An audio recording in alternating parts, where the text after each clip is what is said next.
दिल्ली से इस बीच इस वक्त की बड़ी अपडेट सामने आ रही है। आतंकी तहव्वुर राना को दिल्ली लाया गया है। आतंकी तहव्वुर राना को दिल्ली लाया गया है। बड़ी अपडेट आपको बता रहे हैं।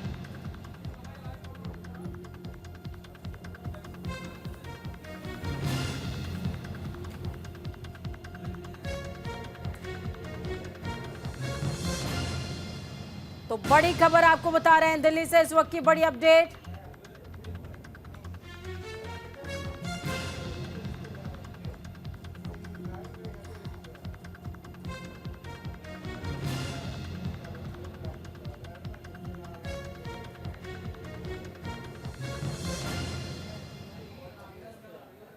तहव्वुर राना को दिल्ली लाया गया है। आतंकवादी तहव्वुर राना को दिल्ली लाया गया है। बड़ी अपडेट आपके साथ में साझा कर रहे हैं।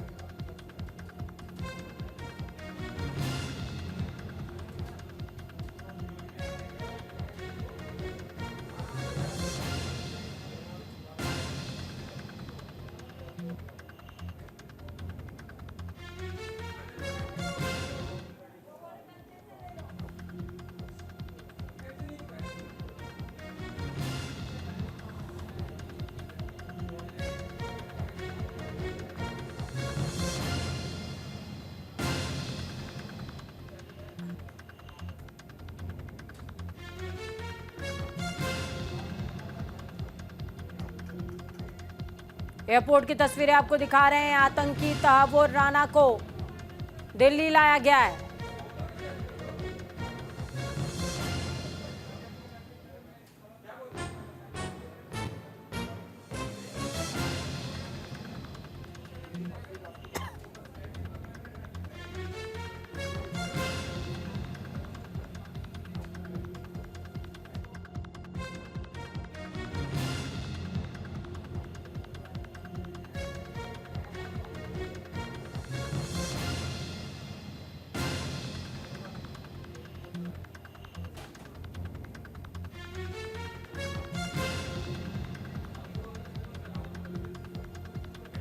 आतंकी तहव्वुर राना को दिल्ली लाया गया है। बड़ी खबर आपको बता रहे हैं।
बड़ी अपडेट आपको बता रहे हैं। आतंकी तहव्वुर राना को दिल्ली लाया गया है।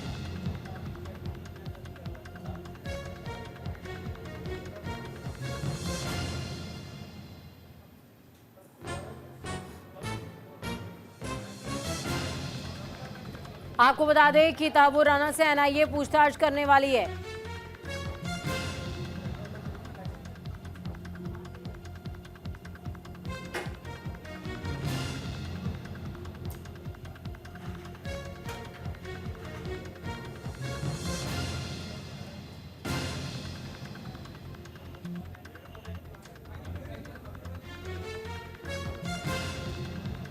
तो ये बड़ी खबर आपको बता रहे हैं।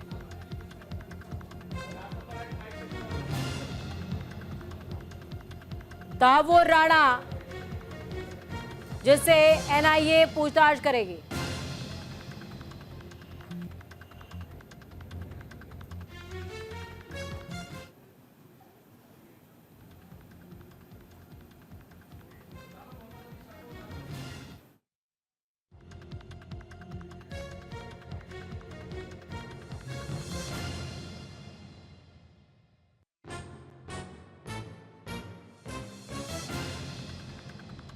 चुके हैं हमारे साथ में, डिफेंस एक्सपर्ट हैं आप। सर बहुत स्वागत है न्यूज इंडिया पर आपका।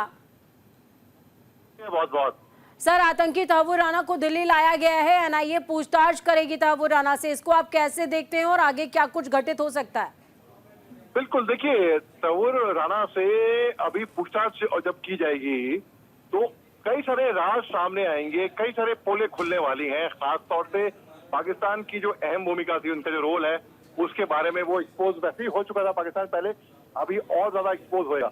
मगर देखिए, हमारे देश के प्रधानमंत्री नरेंद्र मोदी साहब की मुलाकात हुई थी डोनाल्ड ट्रंप साहब से कुछ महीनों पहले अमेरिका में, और डोनाल्ड ट्रंप साहब ने ऐलान किया था कि तहव्वुर राना को एक्स्ट्राडिट करेंगे हिंदुस्तान, और हिंदुस्तान जो चाहे इसके साथ वो करे, चाहे वो उसको ट्रायल करे, सजा दे।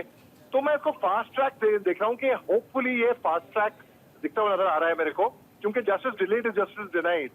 तो अब जो हम सबको मालूम था कि ये इसके पीछे मास्टरमाइंड था और ये अमेरिका में बैठा हुआ था। अजमल कसब की बात करें, अजमल कसब हम सबको मालूम था कि ये गिल्टी था, ये आतंकवादी था, खूंखार आतंकवादी था। फिर भी हम लोगों ने 10 साल उसको पाला पोसा, उसको अपने टैक्स पेयर के हिसाब से उसको बिरयानी खिलाई फालतू में। और अब आपको जब हमें मालूम है ही है करना क्या है, तो क्यों इतना टाइम वेस्ट करना है? तो मैं कह रहा हूँ कि इसके राणा को पकड़ के जो भी अभी करना है, इतने लोग मारे गए, इतने लोगों का विश्वास उठ गया कि भाई सिक्योरिटी के वहां के आतंकी अगर बंबई में जाके स्ट्राइक कर सकते हैं 26/11 के टाइम पे, तो कहीं भी कर सकते हैं। तो ये इन लोगों को बख्शा ना जाए बिल्कुल भी, इनको ऑन द फास्ट ट्रैक पे जल्दी से जल्द सजा हो इनको। और मैं ये देख रहा हूँ कि पाकिस्तान की भूमिका आपको मालूम थी, पाकिस्तान की भूमिका और ज्यादा यहाँ पर एक्सपोज होगी। बिल्कुल। और वैश्विक मंच पर जिस तरीके से पाकिस्तान का चेहरा बेनकाब हो रहा है कि खाने को फाके हैं, लेकिन उसके बावजूद आतंकवादियों को पालने के लिए इनके पास बहुत पैसा है।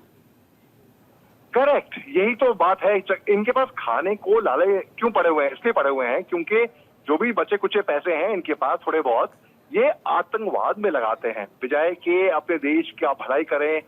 अरे इनके जुल्फिकर अली भुट्टो, इनके जो पूर्व राष्ट्रपति थे, इन्होंने कहा था कि पाकिस्तानी घास खा लेंगे लेकिन एटम बम जरूर बनाएंगे। आज पाकिस्तान एक न्यूक्लियर शक्ति जरूर है, बिल्कुल, इसमें कोई शक की बात नहीं, और घास खाने की नौबत भी है इनके सामने। बहुत शुक्रिया सर, बहुत शुक्रिया सर, आप हमारे साथ में जुड़े और आपने बहुत अच्छी तरीके से और तफसील से तमाम दर्शकों के साथ में तमाम तथ्य साझा किए हैं। हमारे साथ वरिष्ठ सहयोगी जुड़ गए न्यूज रूम से, ओम प्रकाश जी, उनका भी मैं रुख करूंगी।